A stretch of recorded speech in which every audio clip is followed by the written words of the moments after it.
अस्सलाम वालेकुम नाजरीन, आप देख रहे हैं INN चैनल। मैं हूं शेख अहमद अली। इस न्यूज़ बुलेटिन में आइए नजर डालते हैं दिन भर की बड़ी खबरों पर।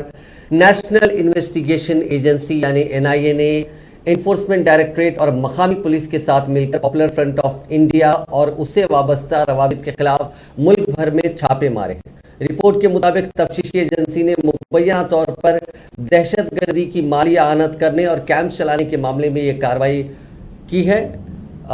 15 रियासतों से 106 अफराद को गिरफ्तार किया गया है। करीब 93 मकामात पर ये छापे एक साथ मारे गए हैं। दरियासना PFI के कौमी सदर OMA सलाम और दिल्ली के सदर परवेज अहमद को भी गिरफ्तार किया गया है। रिपोर्ट के मुताबिक उनमें से कुछ गिरफ्तार शुदगान को NIA की दिल्ली दफ्तर लाया जा सकता है। ऐसी सूरत हाल में NIA के दफ्तर की हिफाजत में इजाफा किया गया है। रिपोर्ट के मुताबिक NIA ने केरला, आंध्र प्रदेश, तेलंगाना, कर्नाटका, तमिलनाडु समेत मुतअद्दिद रियासतों में PFI और उससे वाबस्ता मुतअद्दिद मकामात पर छापे मारे। जिन अफराद को गिरफ्तार किया गया उन पर मशकूक सरगर्मियों में मुलविस होने का इल्ज़ाम है। ये गिरफ्तारियां NIA के अलावा रियासती पुलिस और ED ने भी अंजाम दी है। PFI और उससे वाबस्ता रवाबित के खिलाफ अब तक का ये सबसे बड़ा क्रैकडाउन है। तफ्तीशी एजेंसी ने केरला से सबसे ज्यादा 22 अफराद को गिरफ्तार किया। इसके बाद महाराष्ट्र और कर्नाटका से 20-20, आंध्र प्रदेश से 5, आसाम से 9, दिल्ली और पुडुचेरी से 3-3, मध्य प्रदेश से 4, तमिलनाडु से 10, उत्तर प्रदेश से 8 और राजस्थान से 2 अफराद को गिरफ्तार किया गया। हैदराबाद में भी PFI के दफ्तर को सील कर दिया गया, जबकि एक गिरफ्तारी इस रियासत से हुई है। जब ये गिरफ्तारियां अंजाम दी जा रही थी तो मुख्तलिफ रियासतों में NIA के खिलाफ PFI के कारकुनों ने एहतजाज भी किया।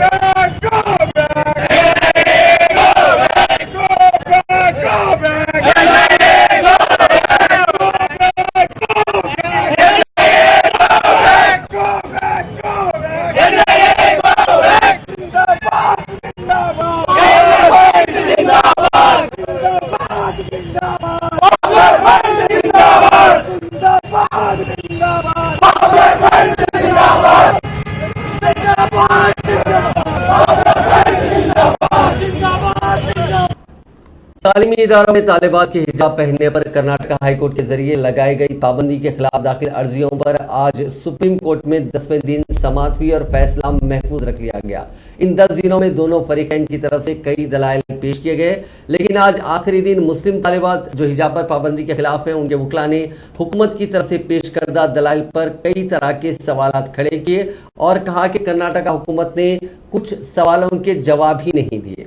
आज जस्टिस हेमंत गुप्ता और जस्टिस सुधांशु धूलिया की बेंच के सामने मुस्लिम तालिबात की तरफ से पेश वकील दुष्यंत दुबे ने PFI का इशू उठाते हुए कहा कि सरकारी सर्कुलर में कहीं भी PFI का जिक्र नहीं था, लेकिन सॉलिसिटर जनरल ने इसका तस्करा किया और अगले दिन मीडिया की सुर्खी बन गई। दरअसल गुज़िश्ता रोज समाअत के दौरान कर्नाटका हुकूमत की तरफ से पेश सॉलिसिटर जनरल ने कहा था कि PFI के जरिए उकसाए जाने के बाद मुस्लिम तालिबात ने हिजाब पहनकर क्लासेस डालना शुरू कर दिया।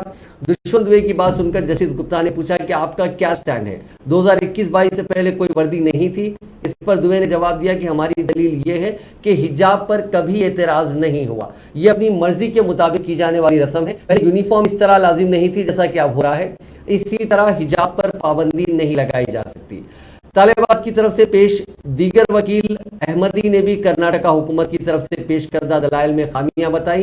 उन्होंने कहा कि हुकूमत अपनी दलीलों में ये नहीं बता पाई कि मुस्लिम लड़कियों के जरिए हिजाब पहनने से किसके बुनियादी हुकूक के खिलाफ वर्जी हुई, पब्लिक ऑर्डर और लॉ एंड ऑर्डर पर कैसे असर हुआ। जब किसी लड़की ने हिजाब पहना तो कोई दूसरा क्यों मुश्तइल हुआ। ये मशवरा कि यह अवामी निज़ाम का इशू बचकाना है, ये प्रेशर ग्रुप्स के आगे झुकने और धमकाने के बराबर है। हैदराबाद में हिंद ऑस्ट्रेलिया खेले जाने वाली T20 मैच के टिकट्स की फरोख्त के आगाज के मौके पर जिमखाना ग्राउंड पर कशीदगी देखी गई।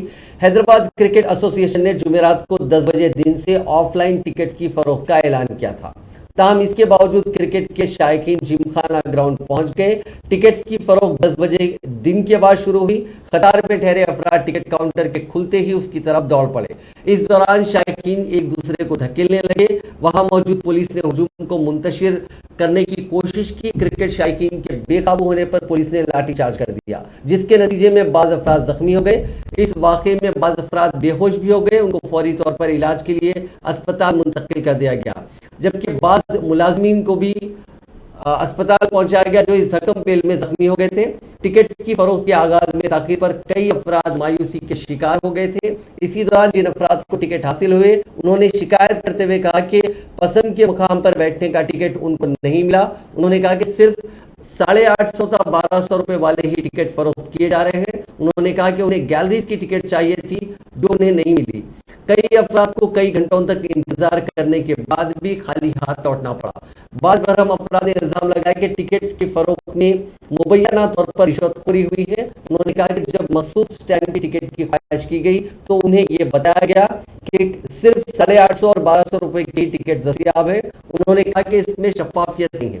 इसकी वजाहत हैदराबाद क्रिकेट एसोसिएशन को करनी चाहिए। सिर्फ महदूद तादाद में ही टिकट फरोख्त किए गए। तमाम टिकट के ख्वाहिशमंदों की तवील कतारें देखी गई, जिससे सिक्योरिटी अमले को दुश्वारियों का सामना करना पड़ा।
जिमखाना ग्राउंड पर एक खातून पुलिस कांस्टेबल ने बरवक्त तिब्बी इमदाद पहुंचाते हुए एक खातून की जान बचाई, जिसे वहां मौजूद अफराद ने मुर्दा समझ लिया था।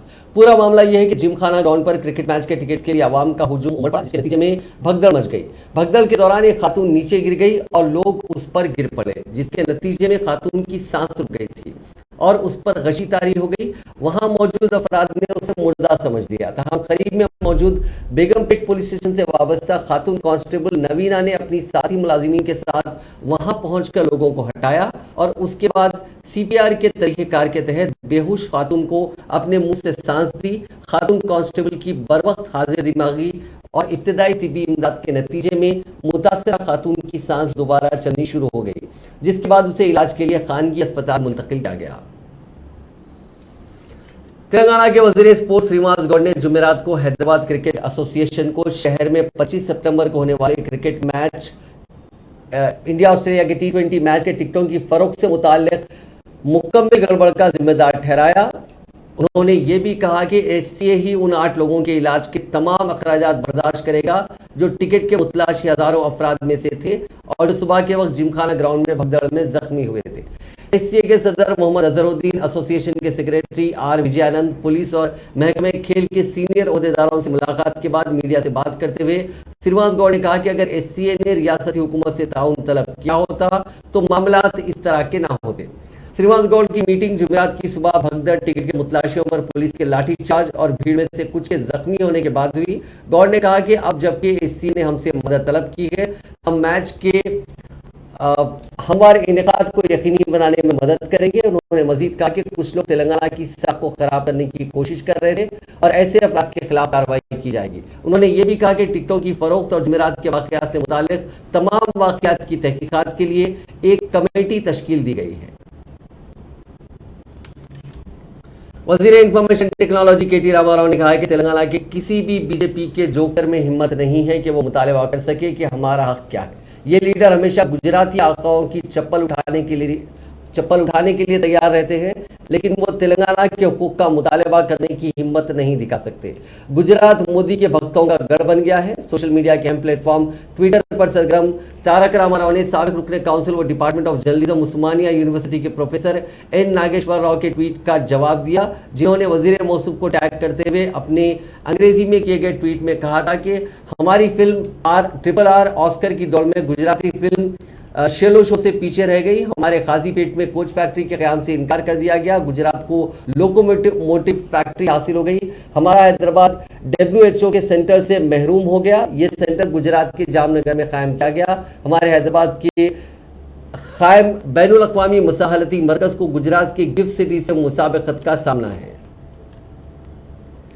तेलंगाना के वजीर इंफॉर्मेशन टेक्नोलॉजी के.टी. रामाराव ने कहा है कि रियासत में तालीमी मियार को बुलंद करने के लिए मसाई की जा रही है और तुलबा में तख्लीकी सलाहियतों को सामने लाने की कोशिशें की जा रही हैं। उन्होंने कहा कि हमारा गांव हमारा स्कूल के तहत स्कूलों की इमारतों की मरम्मत के काम अंजाम दिए जा रहे हैं। वजीर मौसूफ ने सिलसिला जिले में गिफ्ट स्माइल के तहत तुलबा में टैबलेट तकसीम किए। इस मौके पर उन्होंने कहा कि हुकूमत का मकसद हर जिले में मेडिकल कॉलेज कायम करना है। उन्होंने कहा कि गिफ्ट स्माइल के तहत सिलसिला को 6 एम्बुलेंस गाड़ियां दी गई हैं।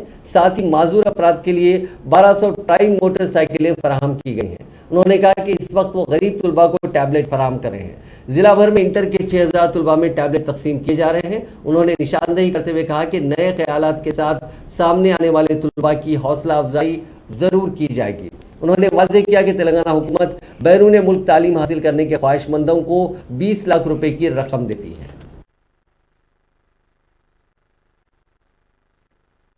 నా ఒక విజ్ఞప్తి ఏంటంటే మీ అందరు పిల్లలతో ఈరోజు ఒకవైపేమో ప్రభుత్వం మంచి సంస్థలు పెట్టి తన ప్రయత్నం తను చేస్తున్నది. ముఖ్యమంత్రి కేసీఆర్ గారి నాయకత్వంలో ఒక 1000 గురుకుల పాఠశాలలు పెట్టుకున్నాం.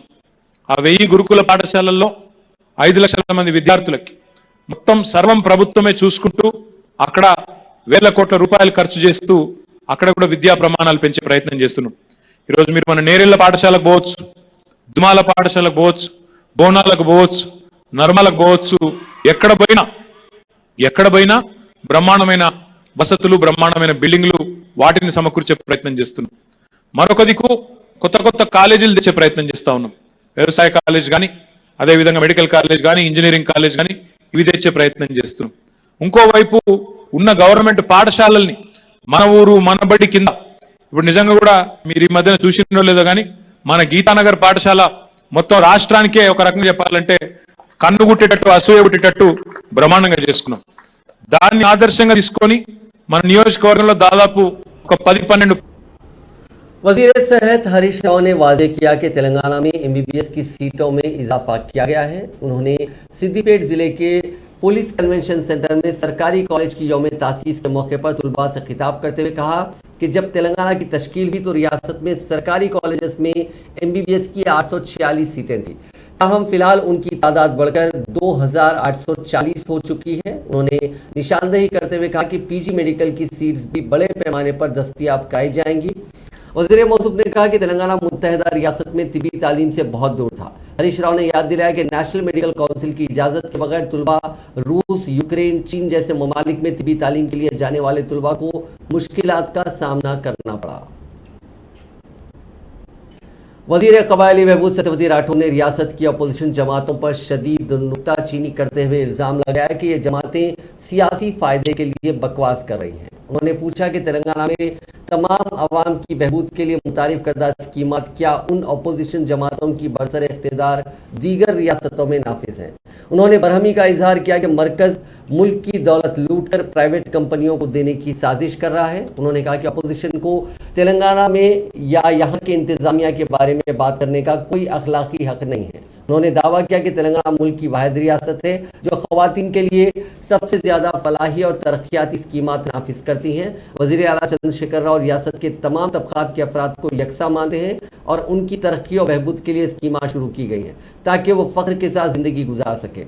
वजीर सत्यवती राठौर ने मुलुक जिले में बदकम्मा साड़ियाँ तकसीम की। उन्होंने कहा कि बदकम्मा त्यौहार के मौके पर साड़ियों की तकसीम का काम जारी है और रियासत में 18 साल की उम्र मुकम्मिल करने वाली तमाम लड़कियों को ये साड़ियाँ दी जा रही हैं। उन्होंने कहा कि हर साल हुकूमत बदकम्मा साड़ियों पर 339 करोड़ रुपए खर्च करती है। उन्होंने कहा कि 10 रंगों और 18 डिजाइनों पर 200 किस्म की साड़ियाँ फराहम की जा रही हैं।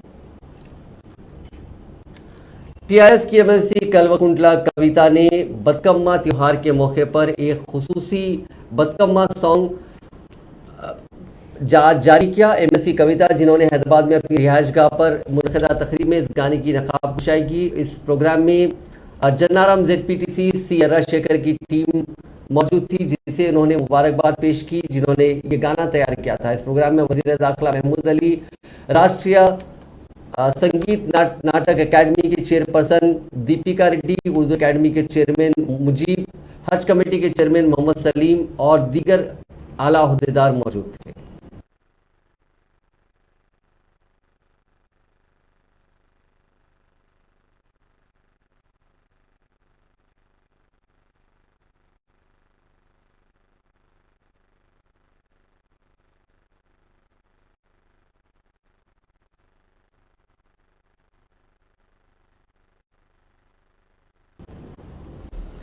सदर तेलंगाना प्रदेश कांग्रेस कमेटी व रुकन पार्लियामेंट ए रेवंत रेड्डी ने वज़ीर आला चंद्रशेखर राव के नाम खुला मकतूब लिखते हुए इस बात का मुतालबा किया कि TPS थर्मल पावर स्टेशन के काम में 2008 से 2013 तक खिदमत अंजाम देने वाले अफराद को कारीगर करार देते हुए उनकी मुलाजिमतों का तहफ़्फ़ुज़ किया जाए और उन्हें 7वें मरहले के काम में नज़रअंदाज करने के बजाय उनकी खिदमत हासिल की जाए। रेवंत रेड्डी ने वज़ीर आला को लिखे गए अपने मकतूब में इस बात की निशानदही की कि आपने बरक़ी शुबे में और थर्मल पावर स्टेशन से मुताल्लिक़ कामयाबी के जो दावे किए हैं उसके पीछे जिन कारीगरों का हाथ है उनकी खिदमत शामिल हैं, उन्हें ही नज़रअंदाज किया जा रहा है, जो कारीगरों के साथ सरासर नाइंसाफ़ी है।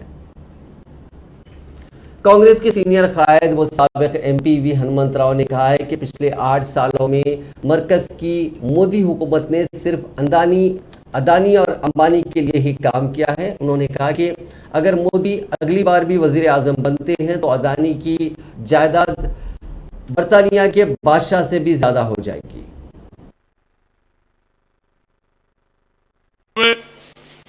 कितने दिन होता 360 डेज में ऑलमोस्ट 600 लाख करोड़। स्टेट का बजट कितना है? आंध्र प्रदेश तेलंगाना का 2 लाख 30,000 करोड़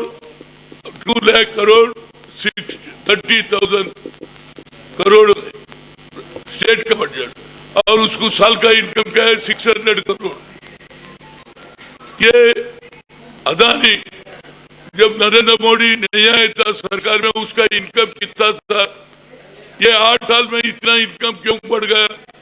मुकेश अंबानी से भी बढ़ गया। ऐसा देखे तो एक दिन गरीब तो गरीब ही रह रहा, गरीब जमीन में जा रहा, इन अमीरों को ऊपर बादल के ऊपर ले जा रहा। ये कब तक चलेगा भैया? पहले भी टाटा बिरला भी थे, देश की आजादी में वो भी फैक्ट्री लगाए, उनका इनकम क्या है बताओ? वो लोग क्यों आगे नहीं बढ़ रहे? ये सिर्फ नरेंद्र मोदी जितने भी व्यापारी है कॉर्पोरेट वालों को हेल्प कर रहा, उसी वजह से अदानी ये 8 साल में 600 करोड़ ईयर इनकम हुआ। ये कैसा आया इसका इनकम? इसके ऊपर इंक्वायरी होना चाहिए। आप भी ले जाते ऑस्ट्रेलिया कोल माइन का, वहां पर लीज में दिलाते, वो कोल यहाँ के बेचते। ऐसी करने की वजह से अगर फिर इलेक्शन में आएगा, फिर ये ब्रिटिश रानी के ज्यादा पैसे आ जाएंगे इसके ऊपर। गरीब के तरफ सोच रहा नहीं, गरीब जमीन में जा रहा, इन्हें आकाश में चले जा रहा। आने वाले इलेक्शन में बाबा साहब अम्बेडकर अदानी को 1 वोट दिया, गरीब रिक्शा वाले को और खेत में काम कर रहे थे लेबर को भी एक ही वोट दिया। ये वोट से आने वाले इलेक्शन में अगर इनको नया लाएंगे तो अदानी करोड़पति लखपति बनेगा, गरीब कहीं की नीचे जमीन में घुस जाएगा, कोई नौकरी नहीं है, आकर पब्लिक सेक्टर भी प्राइवेट कर रहा, विशाखा स्टील भी अदानी को देता है। ये कब तक चलेगा? विशाखा स्टील उस जमाने में लड़के विशाखा स्टील लाए, ये पंडित जवाहरलाल नेहरू का रहा था पब्लिक सेक्टर, वो पब्लिक सेक्टर पूरा अदानी अंबानी को बेच।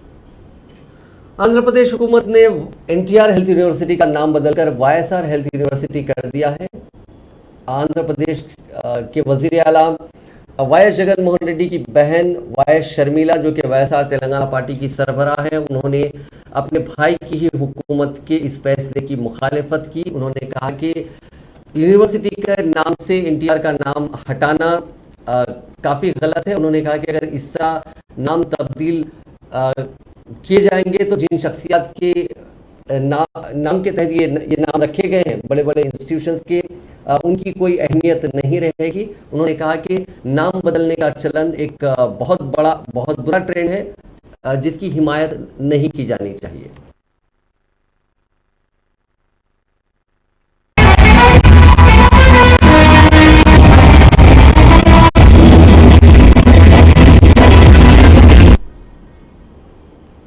स्टूडेंट इस्लामिक ऑर्गेनाइजेशन यानी एसआईओ के 40 साल मुकम्मिल होने पर मुल्क भर में मुख्तलिफ सरगर्मियां अंजाम दी जा रही हैं, जिसके जरिए ज़्यादा से ज़्यादा नौजवानों तक पहुंचने और उन्हें तंजीम से करीब करने की कोशिश की जा रही है।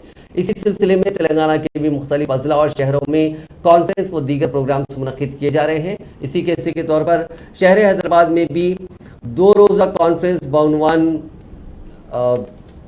माफ़ कीजिएगा 22 और 23 अक्टूबर को एक 2 रोज़ा कॉन्फ्रेंस मुनक्किद की जाएगी। इस ज़िमन में आज इस्लामिक सेंटर लक्कड़कोट छत्ता बाजार हैदराबाद में कॉन्फ्रेंस की तफसीलात बताते हुए डॉक्टर तलहा फयाजुद्दीन रियासती सदर एसआईओ तेलंगाना ने एक प्रेस कॉन्फ्रेंस से खिताब किया। 40 साल मुकम्मिल होने जा रहे हैं अक्टूबर 19 2022। ये 40 साल जो एसआईओ का सफर रहा है, एक बहुत ही उज्ज्वल और बहुत ही सेलिब्रेट करते हुए मुल्क भर में कई सारी प्रोग्राम ऑर्गेनाइज किए जा रहे हैं, कई सारे कॉन्फ्रेंसेस हो रहे हैं, कई सारे कारवान और रैलीज निकल रहे हैं। उसी के कंटिन्यूएशन में, उसी की सीरीज में एसआईओ तेलंगाना भी पूरे स्टेट के अंदर मुख्तलिफ कॉन्फ्रेंसेस ऑर्गेनाइज कर रही है। हम देखते हैं कि निज़ामाबाद, वरंगल, करीमनगर, महबूबनगर, संगारेड्डी, इन 6 सिटीज़ के अंदर बड़े पैमाने के ऊपर स्टूडेंट्स और यूथ को हम जमा करके एसआईओ का तारुफ और एसआईओ का मैसेज लोगों तक पहुंचाने की कोशिश कर रहे हैं। बहुत बड़े पैमाने पे कॉन्फ्रेंसेस मुनक्किद किए जा रहे हैं। इसके अंदर रैलीज भी रहेंगे और इसके साथ साथ मुख्तलिफ डिस्ट्रिक्ट्स के अंदर भी पहुंचकर एसआईओ का जो मैसेज है, तो एसआईओ कहती है कि एसआईओ का जो मिशन स्टेटमेंट है, to prepare students and youth for the reconstruction of society in the light of divine guidance. इस मैसेज को लेकर पूरे स्टेट के अंदर कई मुख्तलिफ एसआईओ ऑर्गेनाइज कर रही है और इसी के तहत ये एक बहुत बड़े पैमाने के ऊपर स्टेट कॉन्फ्रेंस प्लान है। हम एसआईओ के 40 साल के सफर को देखते हैं तो एक मेजर चीज़ जो समझ में आती है कि एसआईओ नौजवानों को प्रिपेयर करती है, नौजवानों को तैयार करती है, उनको उनकी तज़किया करती है, उनकी तरबिया करती है, ताकि वो सोसाइटी को कंट्रीब्यूट करने वाले बन सके, सोसाइटी को देने वाले बन सके। बहुत अच्छे सोसाइटी एक अच्छी सोसाइटी कायम करने के अंदर उनका रोल रहे। ये जो मैसेज एसआईओ का है, ये जो नौजवानों को तैयार करने का काम करती है, ये कुरान और हदीस की रोशनी में उसके वैल्यूज़ के हिसाब से, इस्लामिक वैल्यूज़ के हिसाब से ये काम जो एसआईओ पिछले 40 साल से करते आई है, इसके पैगाम को हम आम करना चाहते हैं, स्टूडेंट तक जो कि एसआईओ की आवाज़ पहुँचाना चाहते हैं। इसी के तहत एक बहुत बड़ी कॉन्फ्रेंस भी मुनक्किद होगी शहर हैदराबाद के अंदर और इस कॉन्फ्रेंस के अंदर मैं अपील करूंगा कि आप सब जो कि आपके मीडिया चैनल्स के जरिए से नौजवानों तक इस एसआईओ के इस मैसेज को पहुंचाएं और नौजवानों से अपील करता हूं कि वो बहुत बड़े तादाद के अंदर इस कॉन्फ्रेंस से। हैदराबाद के सीनियर सहाफ़ी मोहम्मद रियाज अहमद और सैयद गौस मोहिउद्दीन का मुत्तफ़िक़ा तौर पर इंडियन जर्नलिस्ट यूनियन के नेशनल एग्जीक्यूटिव काउंसिल मेंबर के तौर पर इंतखाब अमल में आया है। मोहम्मद रियाज अहमद रोज़नामा सियासत में सीनियर सब एडिटर हैं, जबकि सैयद गौस मोहिउद्दीन IND Today.com के एडिटर हैं। ये पिछले 25 सालों से सहाफ़त से जुड़े हुए हैं और मुख्तलिफ एसोसिएशंस से भी वाबस्ता हैं और सहाफ़ियों की काफ़ी खिदमत करते हैं। शहर हैदराबाद के कई हिस्सों में जुमेरात को सुबह बारिश हुई। शहर में आज़म तरीन दर्जे हरारत 29 डिग्री सेल्सियस दर्ज किया गया। इसी दौरान Telangana state development planning society ने पेश कयासी की है कि जुमे को मतला अबर आलूद रहेगा और बाद मकामात पर हल्की बारिश होगी। जुमेरात की सुबह शहर के श्रीलिंगम पल्ली में 19.5 mm, बंदलागुड़े में 14.8 mm, राजेंद्र नगर में 13.3 mm और कुकटपल्ली में 11.5 मिलीमीटर बारिश दर्ज की गई। एक सनसनीखेज मामले में एक शख्स ने तेलंगाना के जिले महबूबाबाद में अपनी बीवी का गला काट दिया। ये वारदात जिले की एडवोकेट्स कॉलोनी में पेश आई, जिसके नतीजे में खातून मौके पर ही हलाक हो गई। इस वारदात के लिए शोहर ने तेज धार चाकू का इस्तेमाल किया। मकतूला की शिनाख्त 25 साल कल्पना के तौर पर की गई, जबकि मुलजिम की निशानदही उस खातून के शोहर भास्कर के तौर पर की गई। खातून घरों में जाकर काम करती थी, जबकि मुलजिम मटन की दुकान में काम करता था। इस जोड़े को 3 बेटियां हैं। इस वारदात की इत्तला के साथ ही पुलिस वहां पहुंच गई, जिसने लाश को सरकारी अस्पताल मुंतकिल कर दिया और इस खुसूस में एक मामला दर्ज करके जांच शुरू कर दी। पुलिस ने मुलजिम की तलाश का काम भी शुरू किया। शुबा किया जा रहा है कि भास्कर कुछ दिनों से अपनी बीवी के किरदार पर शुबा कर रहा था। South zone task force team और मादनापेट पुलिस ने मिलकर मिलावट शुदा दूध फरोख्त करते हुए आवाम की सेहत से खिलवाड़ करने वाले 2 भाइयों को गिरफ्तार कर लिया। उनके पास से दूध की मिलावट के लिए इस्तेमाल होने वाला 3 लाख रुपए मालियती सामान जब्त कर लिया। मुलजिमीन के नाम मोहम्मद आरिफ और मोहम्मद सलीम बताए गए, जो मादनापेट मंडी में रहते हैं। इन दोनों की मादनापेट में दूध की दुकानें हैं। मुलजिमीन ने आसानी से रकम हासिल करने के मकसद से मिलावट शुदा दूध फरोख्त करने का मंसूबा बनाया। मंसूबे के मुताबिक मुलजिमीन मिल्क पाउडर और शक्कर के पाउडर में कम कीमत का दूध मिलाकर ब्रांडेड कंपनियों के पैकेट में भरकर फरोख्त कर रहे थे। इसी तरह की धोखाधड़ी का मामला इन दोनों के खिलाफ 2017 में भी दर्ज किया गया था। उसके बाद उस वक्त उनकी गिरफ्तारी भी अमल में आई थी। शमशाबाद एयरपोर्ट पर सोने की जब्ती का सिलसिला जारी है। कस्टम्स के चौकस ओहदेदारों ने दुबई से हैदराबाद सोने की स्मगलिंग को नाकाम बनाते हुए एक खातून को हिरासत में ले लिया, जिससे पूछगछ की जा रही है ताकि ये पता चलाया जा सके कि उसने सोने की स्मगलिंग किस कीमा पर की थी और उसने जरदार को कहां पहुंचाया जाने वाला था। ये खातून फ्लाइट नंबर AI 952 के जरिए कल शब तेलंगाना के दारुल हुकूमत पहुंची थी। उसने जेरे जामा सोने की बिस्किट को छुपाया था, ताहम तलाशी के दौरान उस सोने का पता चल गया। कस्टम्स के हुकाम ने 300 ग्राम वजनी 3 बिस्किट्स को जब्त किया, जिनकी मालियत 15,45,000 रुपये है। जिले खम्मा में पेश आए सड़क हादसे में एक नौजवान के साथ 18 माह की नौजायदा हलाक हो गई। यह हादसा जिले के तिरुमलाया पालम में उस वक्त पेश आया जब 2 टू व्हीलर्स मुतसादिम हो गए। मकामी अफराद ने बताया कि चिंतला तांडा से ताल्लुक रखने वाला 25 साल शिवा गुज़िश्ता शब अपनी 2 व्हीलर पर जा रहा था कि गोल तांडा का रहने वाला मूर्ति वैभव के राजू उसकी बेटी 2 व्हीलर पर जा रहे थे कि दोनों 2 व्हीलर्स चलाने वालों ने अपनी गाड़ियों का तवाजुन खो दिया, जिसके नतीजे में ये गाड़ियां आपस में मुतसादिम हो गई। इस हादसे में 20 शिवा 18 माह की नौजदा आराध्या मौके पर ही हलाक हो गए, जबकि मूर्ति वैभव शदीद जख्मी हो गए। उन तमाम को इलाज के लिए अस्पताल मुंतकिल कर दिया गया, जहां डॉक्टर्स के मुताबिक राजू की हालत तशवीशनाक बताई जाती है। बिजली गिरने से एक किसान हलाक हो गया। यह वाकया तेलंगाना के जिले कुमरम भीम आसिफाबाद में पेश आया। तफसीलात के मुताबिक इस किसान की शिनाख्त कागज नगर के आरेगुड़म गांव से ताल्लुक रखने वाले 45 साल मोहन राव साबिक सरपंच के तौर पर की गई। वो अपनी फसल का तहफ़्फ़ुज़ कर रहा था कि अचानक बिजली गिरी, जिसके नतीजे में एक किसान मौके पर ही हलाक हो गया, जबकि दीगर 5 अफराद मामूली तौर पर झुलस गए। जख्मी अफराद भी किसान हैं, जिनका ताल्लुक भी इसी गाँव से है। मोहन राव की मौत मौके पर ही हो गई, जबकि दीगर किसान झुलस गए।